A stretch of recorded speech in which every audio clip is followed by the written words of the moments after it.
Salut les Jujiteros, première séance questions-réponses. Prepara, combate! Salut les Jujiteros, déjà avant de commencer la vidéo, vous allez en dessous là, cliquer sur le petit like pour liker la vidéo, vous abonner, diffuser, voilà, une fois que c'est fait, on revient à nos questions. Je vous avais sollicité sur Instagram pour savoir si vous avez des questions à me poser par rapport à la nutrition, par rapport à l'actualité Purple Bell Kitchen. Je vais tenter de répondre. Pour que ce soit structuré, vous trouverez dans la description de la vidéo en dessous chaque question avec le timing auquel ça apparaît dans la vidéo. Comme ça, vous gagnez du temps si vous voulez aller directement sur la question qui vous intéresse. Aujourd'hui, on va parler planning de repas, on va parler les craquages alimentaires, l'anémie, la rétention d'eau. Voilà, principalement. Alors, voyez, je suis à l'aise, j'ai mes petites notes, mon café, ça va bien se passer, hein. Alors, on attaque la première question de Ryan qui demande si je vais faire des t-shirts ou des suites Purple Bell Kitchen. Non, pas pour l'instant. On verra ça, c'est pas d'actualité, hein. Ensuite, Loïc qui me pose la question « Comment faire des bons repas sains avec un planning chargé ?» Donc, si on comprend bien, quoi, t'as métro boulot dodo, t'as la famille, les entraînements, et tu veux manger sain.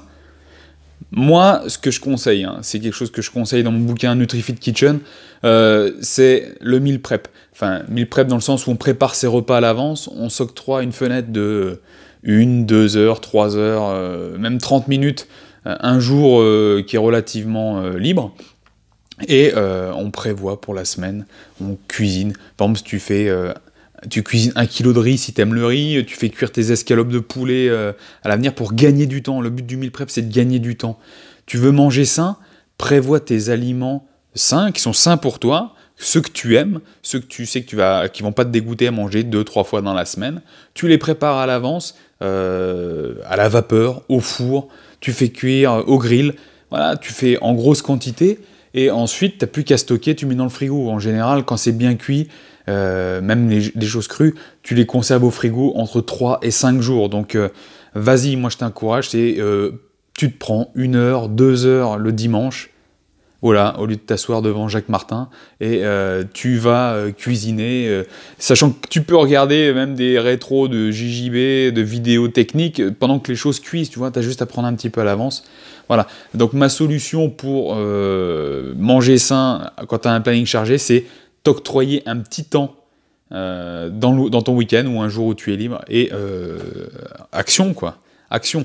Ensuite, pour que ça reste simple, je t'invite à t'orienter vers les diètes paléo. La diète paléolithique, en fait, c'est l'alimentation simple, quoi. C'est viande, poisson, œufs, les fruits, des légumes, basta, quoi. Tu fais simple, pas besoin de faire de la grande cuisine. Le problème, c'est que les gens veulent toujours manger sain, mais il faut que ce soit super gourmet, quoi, alors qu'ils veulent pas cuisiner. Non, les gars, il y a un moment donné, il faut charbonner, quoi, hein. C'est comme pour l'entraînement, tu veux des résultats, tu t'entraînes. Tu veux une alimentation saine, et ben, tu cuisines, quoi. Ensuite, question de Kayan74. Super ton pseudo, hein. Qui me pose la question, comment éviter les craquages? Alors, ça pour moi, les craquages, selon moi, hein, c'est dû à différents facteurs. Il y a le facteur psychologique, dans le sens où tu t'ennuies, tu as envie de combler quelque chose, tu vas manger. Voilà. Le facteur psychologique aussi, tu vois quelque chose, tiens, ça me fait plaisir, c'est pas mauvais le goût sucré. Non, tu y vas. Voilà. Il y a ce facteur-là. C'est l'ennui, c'est le déséquilibre alimentaire qui est inscrit dans une habitude de vie. Voilà. Le craquage, voilà, ça va orienter ça. Ensuite, il y a le côté carence. Ton corps, ton organisme est carencé, il a besoin de nutriments. Il va envoyer un message au niveau du cerveau, dire « Hey mec, j'ai faim là, j'ai faim de nutriments ». Et souvent, on va s'orienter vers des choses sucrées, gras, qu'on aime, quelque chose qui vient nous satisfaire. un craquage, hein. Mais souvent, c'est notre corps qui est carencé en certaines vitamines, minéraux, qui nous réveille et dit « Ah, j'ai faim ». Les gens qui ont toujours faim. Ah, j'ai toujours faim, je peux manger n'importe quoi, 1 heure après, j'ai faim. Ça, c'est les gens qui sont carencés ou qui ont des problèmes d'assimilation. Voilà. Donc, en fait, quand tu as un craquage comme ça, ou des craquages qui arrivent régulièrement, ça veut dire que quelque part, soit il y a une carence, soit il y a des problèmes d'assimilation. Voilà, ça c'est mon avis, hein, de naturopathe, conseiller en nutrition, toi, j'invente pas ça. Hein. Ensuite, ce que j'ai pu noter, c'est que ça peut venir aussi d'un déséquilibre dans la flore bactérienne, donc ce qu'on appelle la flore intestinale. Il y a une connexion entre ce qui se passe dans les intestins et ce qui se passe au niveau de la tête. Et souvent, il y a la flore bactérienne va envoyer des messagers chimiques au niveau du cerveau et qui va orienter tes choix alimentaires. Donc, si tu as par exemple une flore bactérienne que tu as alimentée avec du sucre, donc tu vas avoir une flore bactérienne spécifique à la dégradation du sucre, qui va se nourrir du sucre, et donc comme elle va prendre la majorité de la place dans ton intestin, elle va s'en nourrir du sucre. Et donc dès que tu ne lui apporteras plus ce sucre, hop, ça va t'envoyer un message, hey, je veux ma dose de sucre. En fait, c'est ton ventre qui prend le dessus du cerveau. Donc un déséquilibre de la flore bactérienne, ça peut influencer tes choix alimentaires. Faut penser à ça aussi. Donc peut-être les carences, problèmes d'assimilation, et aussi voir un petit peu l'état de la flore bactérienne. Ça, c'est à prendre en compte. Ensuite, voilà, pour ça, il faut faire un bilan. Moi, je te propose, hein, c'est business quoi. Sur mon shop, tu as la séance bilan stratégie ou le suivi nutrition. Tout ça, on en parle et je t'aide à atteindre ta stratégie pour vraiment, à établir une stratégie pour atteindre tes objectifs et on prend ça en compte quoi. Moi, je prends en charge de la globalité de la personne. C'est pas juste avoir des muscles, manger des protéines. Non, c'est bien plus profond que ça. Comment ça se passe dans ton ventre, comment est ta digestion, comment tu penses, vers quoi tu t'orientes au niveau alimentaire. Voilà, on prend plein de choses en compte. Hein. Donc, voilà, les craquages, c'est pas juste dire j'aime le sucre. Non, c'est qu'il y a quelque chose dans ton corps qui fonctionne pas. Ensuite, question de Bertrand. Bertrand qui pose la question, il y a plusieurs questions dans la question, mais comment consommer les glucides dans le contexte de l'entraînement, dans le contexte des jours de repos, et si on passe plusieurs jours sans s'entraîner. Là, c'est une vaste question, les glucides. Hein. Moi, je te dis, en fait, ce qu'il faut, c'est déjà savoir quel est ton objectif. Si c'est un objectif performance, si c'est un objectif perte de poids, si c'est un objectif prise de masse musculaire, si c'est un objectif bien-être. Voilà, il faut déjà savoir dans quel contexte tu évolues pour que je puisse répondre correctement, concrètement. Voilà, tout dépend de ton objectif. Ensuite, il faut bien penser une chose, c'est que les glucides, c'est le carburant de la performance, quoi. Pourquoi ? Parce que justement, on s'inscrit dans un style de vie, dans un style alimentaire toujours orienté vers les glucides. Faut bien te dire que ça arrive dans ton corps, ça arrive dans ton sang, c'est de la nourriture à disposition immédiate de tes muscles, de tes cellules. Donc, il faut en apporter, Bien qu'on puisse vivre sans glucides, ton corps va le fabriquer tout seul, ce glucose sanguin, à partir de graisse et de protéines, mais ça induit une perte de masse musculaire. Aussi, on va taper dans les réserves graisseuses, donc après, il faut équilibrer l'alimentation avec un apport suffisant de protéines, des bonnes graisses pour soutenir tout ça. Voilà, mais ton corps peut fonctionner sans glucides, seulement il faut bien l'éduquer, il faut le rééduquer, parce que toute notre approche est vraiment basée sur tout ce qui va être les féculents, les glucides, index glycémique bas, élevé, enfin bref. Mais donc, pour l'approche des glucides, faut voir tes objectifs. Pour les glucides, moi ce que je vais te conseiller, c'est si tu es en objectif perte de graisse, on va les limiter, quoi.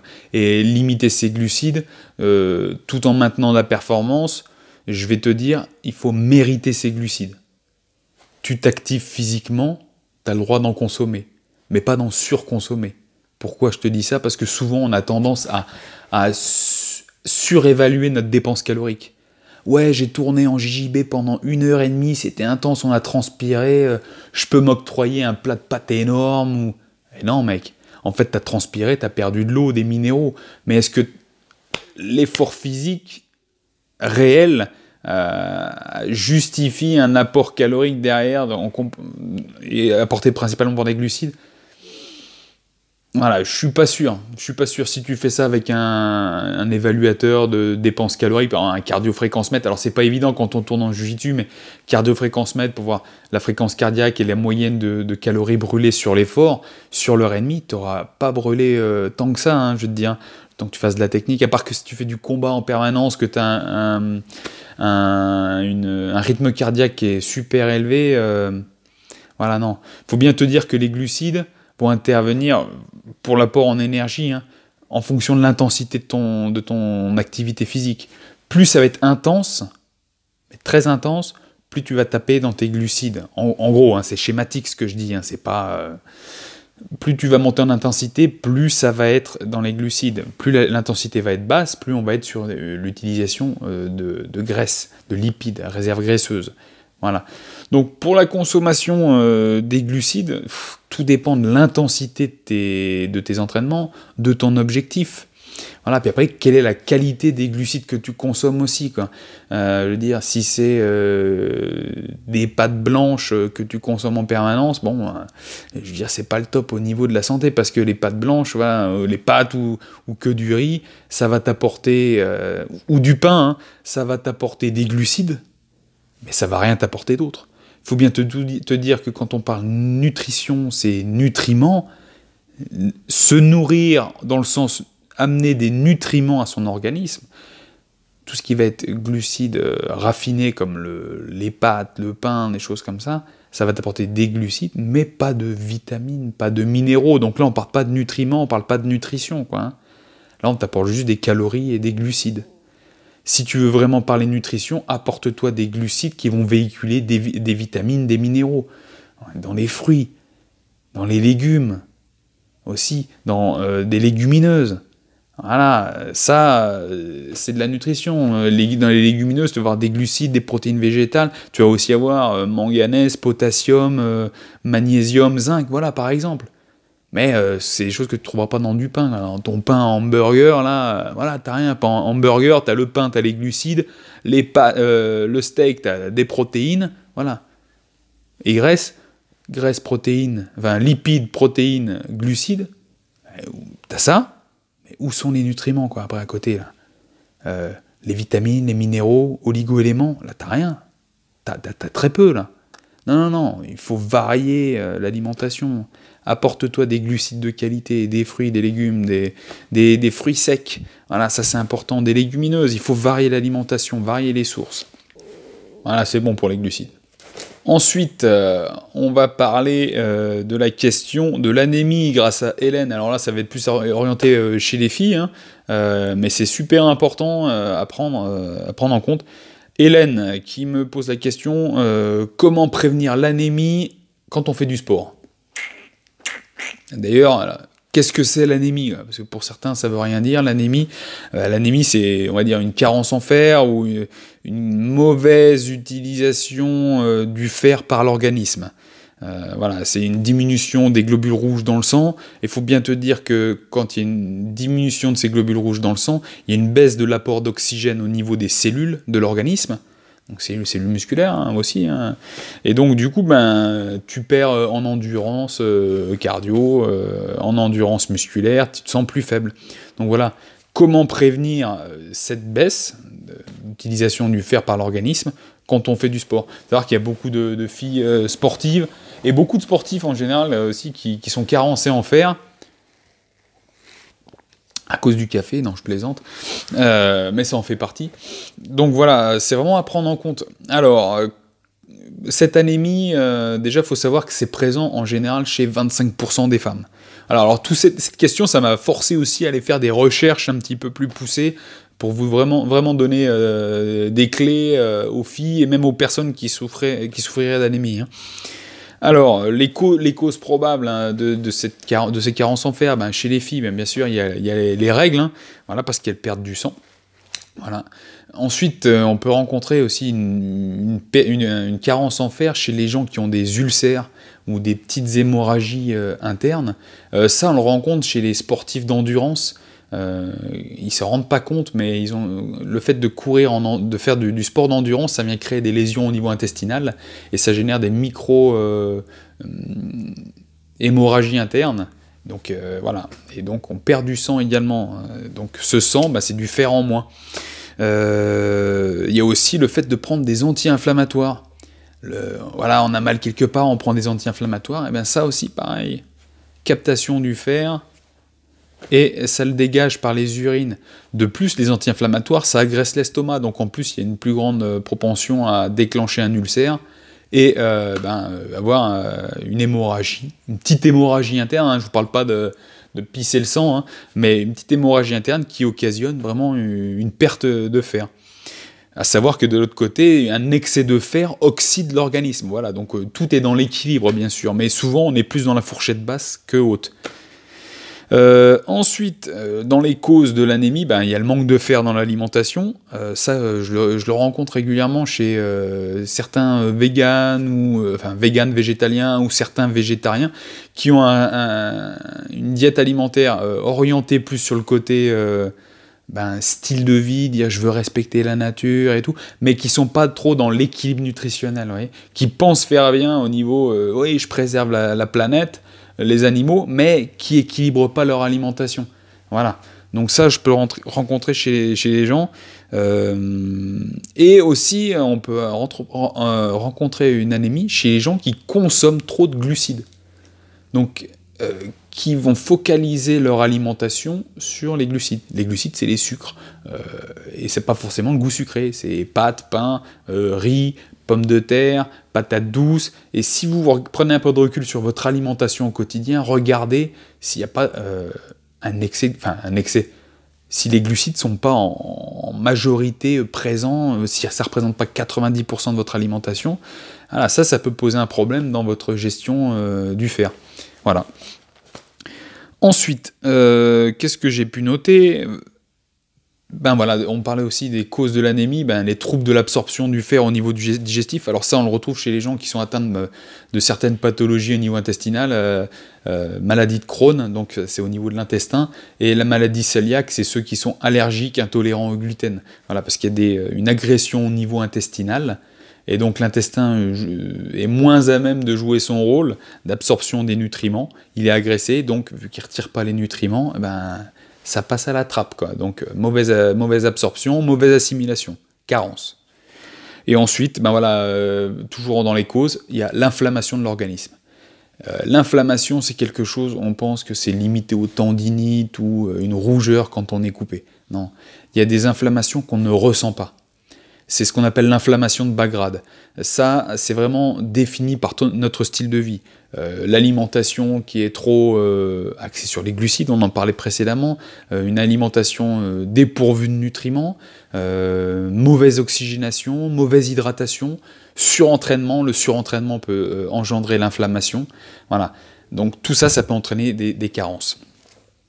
Les symptômes de l'anémie, le teint pâle, essoufflement, on a du mal à récupérer pendant l'effort. Ensuite, les pieds et les mains froides, des petits étourdissements là quand on se lève un peu vite ou comme ça, on force un peu, la tête qui tourne. Voilà, ça peut être des symptômes d'anémie, de carence en fer. Alors, qu'est-ce qu'on fait ? Parce que la question c'était comment prévenir l'anémie. Déjà, c'est bien de faire un bilan au niveau physique, savoir si on assimile bien, si notre alimentation apporte assez de fer à l'organisme. Une fois qu'on a fait ça, on peut le faire ensemble lors d'une séance privée, mais sinon, il faut mélanger des sources de fer d'origine animale et végétale. Donc, sources de fer animale, la barbaque, la viande. Le plus, t'en trouveras dans les abats, le foie. Voilà, le foie, ça peut dégoûter certains, mais c'est gavé de nutriments, quoi. Des vitamines B à profusion, du fer, on a aussi des protéines, ça c'est bien. La viande rouge et la viande en général, les produits animaux, contiennent du fer.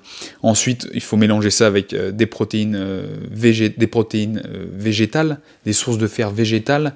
les lentilles, les légumineuses, donc haricots rouges, pois chiches, voilà, tout ça, ça contient du fer, sachant que le fer d'origine végétale sera un peu moins assimilable, enfin bien moins assimilable que le fer animal, d'origine animale. Et je vais vous dire, c'est encore, ça dépend encore de qui on est, quoi. Il y a des gens qui sont clean dans leur organisme, ils vont être capables de retirer le fer d'origine végétale parfaitement, et d'autres, ça va être la galère, même pour le fer animal. Voilà. Tout dépend de l'état de ton organisme, tout dépend comment tu as vécu jusqu'à aujourd'hui, tu vois. Si tu as vécu avec un style de vie délétère, t'attends pas à ce que ton corps fonctionne correctement dans l'effort, mais aussi dans sa propre capacité à retirer les nutriments. Voilà, ça c'est un fait. Ensuite, toujours pour prévenir cette anémie, ou bien si tu es dans l'anémie que tu veux en sortir, voilà, combiner des aliments acides et riches en vitamine C. Voilà. Pourquoi? La vitamine C, ça va favoriser l'absorption du fer dans l'organisme. Donc c'est pour ça que quand tu fais par exemple des lentilles vertes où il y a du fer végétal, tu mets du jus de citron avec, tu mets du persil, parce que le persil c'est hyper riche en vitamine C, le citron c'est acide, t'absorbes mieux. Donc ça c'est un fait, les aliments acides et riches en vitamine C. Ensuite, pour éviter de perdre ton fer, il faut éviter le thé, le café, et parce qu'au moment des repas, au moment où tu apportes ton fer, parce qu'en fait, il y a des tanins qui vont capter ce fer et l'éliminer par les voies rénales, hein, par l'urine. Hein. C'est aussi simple que ça. Il faut bien te dire que, oui, là, en général, thé, café, ça diminue de 50% l'absorption du fer. 50%, quoi. Donc voilà, si déjà tu achètes des bons aliments, tu te dis « ouais, ça c'est mes aliments pour le fer », mais que d'un autre côté, tu as une attitude qui fait que tu ne l'assimiles pas ton fer, voilà, c'est ton argent, tu le jettes par la fenêtre. Voilà. C'est aussi simple que ça. Ensuite, il faut éviter, pour bien absorber le fer, il faut éviter de consommer trop de fibres complètes. Parce qu'en fait, dans les fibres complètes, donc, je veux dire, dans le blé complet, les grains complets, il y a des antinutriments. C'est-à-dire que la graine est censée passer dans l'intestin, et cette graine, elle est là pour reproduire l'espèce. Donc, quand elle va passer dans l'intestin, elle va se défendre, cette graine, et elle va déployer, par exemple, des phytates. C'est une molécule qui va empêcher, c'est un antinutriment qui va empêcher à mon organisme de le digérer, pour que la graine ressorte intacte, pour perpétuer l'espèce de la graine.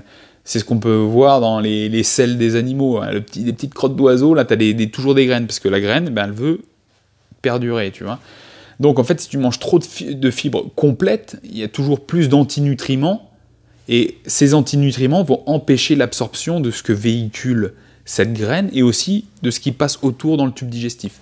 Donc, tu vas réduire encore ton absorption du fer. Et pas que le fer, hein. Il y a aussi magnésium, zinc, enfin tout ce qui transite dans le tube digestif au même moment que les fibres complètes. Il y a une partie qui va être évacuée avec la graine. Ensuite, les choses qu'il faut éviter, c'est les choses qui contiennent des oxalates. Les oxalates, voilà, c'est quelque chose pareil qui va perturber un petit peu le fonctionnement digestif.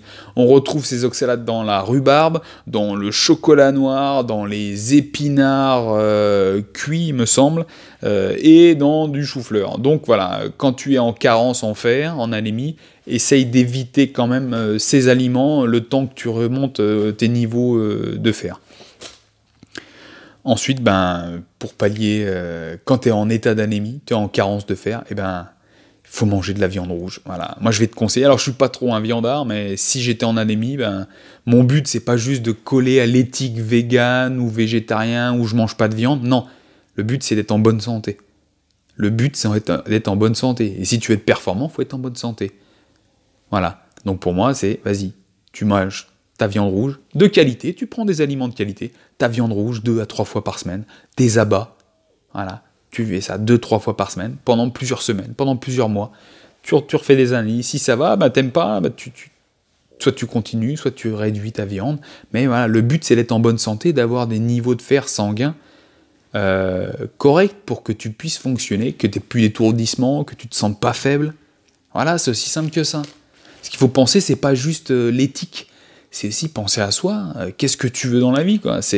Tu veux crever jeune et en mauvaise santé, tu veux être une étoile filante, quoi, performer très fort, mais pendant 1 an, mais ensuite, voilà, t'arrives à 35 ans, tu dis, ouais, bah quand j'étais jeune, je faisais ça, et puis après, j'ai plus rien fait parce que j'étais en mauvais état de santé. Non, voilà, fais les bons choix, fais les bons choix. Ensuite, quelque chose d'autre qu'il faut privilégier aussi, ben, des fois, il ne faut pas hésiter. Hein. Tu es en carence, supplément. Tu prends des compléments de fer en bisglycinate. Voilà, puis après, tu adaptes les dosages en fonction de ta carence. Et ça, pour savoir tes carences, il faut faire des analyses sanguines. Tu demandes à ton médecin, il te fera faire les analyses. Basta. Voilà, c'était le point pour l'anémie. Et ensuite, dernière question qui nous vient de Lydia, toujours pour les filles. Comment gérer la rétention d'eau pendant les règles? Eh oui les filles, ça, j'aimerais vraiment pas être à votre place, et enfin c'est pas que je vous plains, mais voilà, je comprends que ça puisse être désagréable tout ça, surtout quand on fait de la compète, c'est la galère, hein. Faut prendre en compte les règles avec le poids, la rétention d'eau. Les filles, je suis derrière vous et j'ai potassé un petit peu pour vous apporter quelques clés. Donc les causes de cette rétention d'eau pendant les règles. Alors ça vient d'un déséquilibre des niveaux d'œstrogène et de progestérone. C'est des hormones que vous avez en vous. La progestérone, c'est progestatif, donc c'est pour l'agitation, pour la création d'un être, d'un petit bébé, quoi. Donc voilà, il y a un déséquilibre entre ces hormones, progestérone, œstrogène. Ce déséquilibre, ça provoque une accumulation d'eau dans le corps. Voilà. Personne ne sait vraiment pourquoi. C'est juste, ils savent que c'est ce déséquilibre qui provoque cette accumulation. Donc en fait, ce qu'il faut, c'est limiter ce déséquilibre. Donc en prévention, la prévention pour éviter ça. 1. Améliorer le sommeil. Parce que quand on dort bien, on récupère mieux, il y a des meilleures productions d'hormones, une meilleure régulation hormonale. Ça, c'est un fait. Ensuite, quand on a un meilleur sommeil, on élimine mieux l'eau.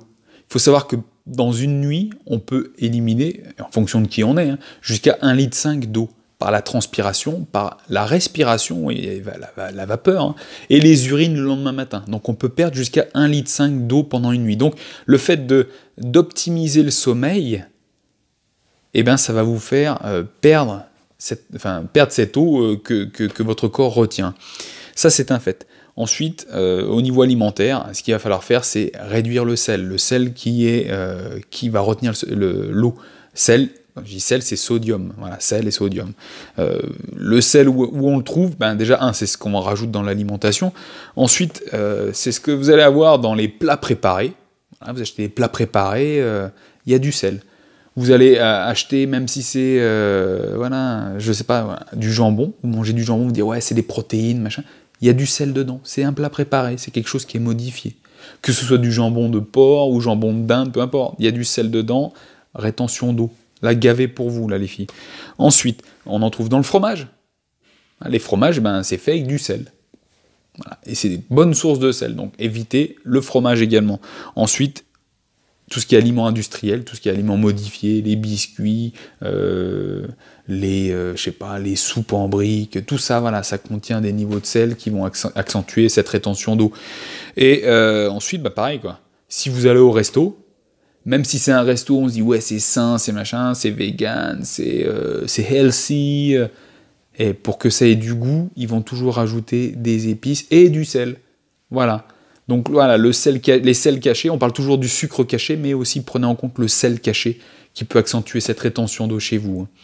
Ensuite, quelque chose à prendre en compte aussi quand on veut, quand on approche des compétitions, il y a le poids, il y a la rétention d'eau, et on se dit ouais, tout le poids que j'ai en excès, c'est à cause de l'eau. Mais il faut bien penser à autre chose, c'est que la rétention d'eau, ça engendre de la constipation. La rétention d'eau engendre de la constipation. Donc, d'un point de vue alimentaire, pour éviter cette constipation, la constipation, c'est de la masse qui reste dans l'intestin, qui n'est pas évacuée, donc c'est du poids supplémentaire, du poids inutile.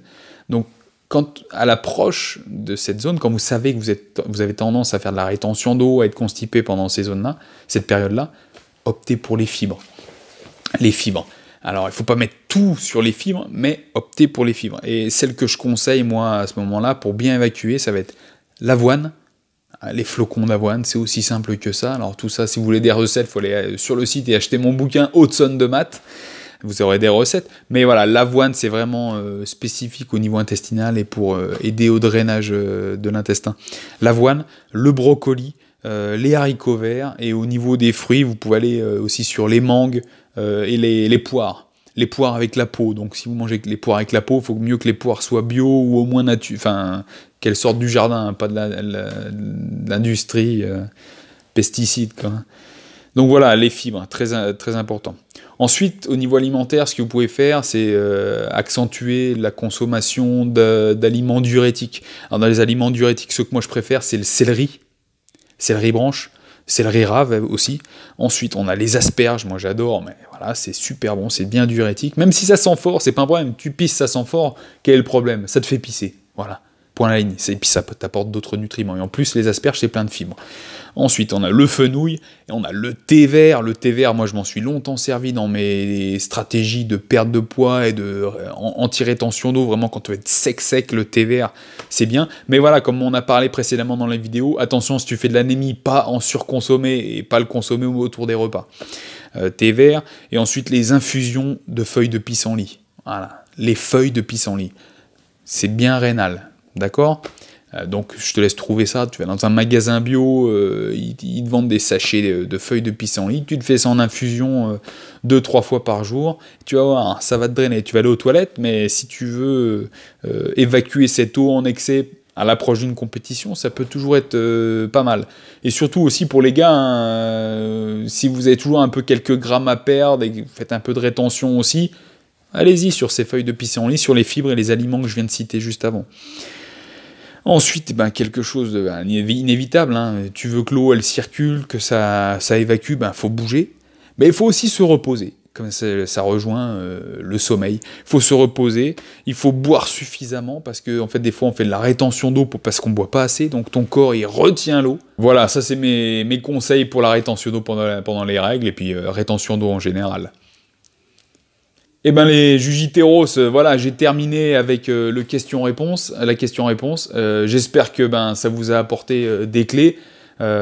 Si vous voulez apporter des compléments d'information, si je me suis planté sur des réponses, j'ai oublié, laissez vos suggestions en commentaire. N'oubliez pas de liker la vidéo, vous abonner, partager. Ça peut être utile à tout le monde, les sportifs, non sportifs. Voilà.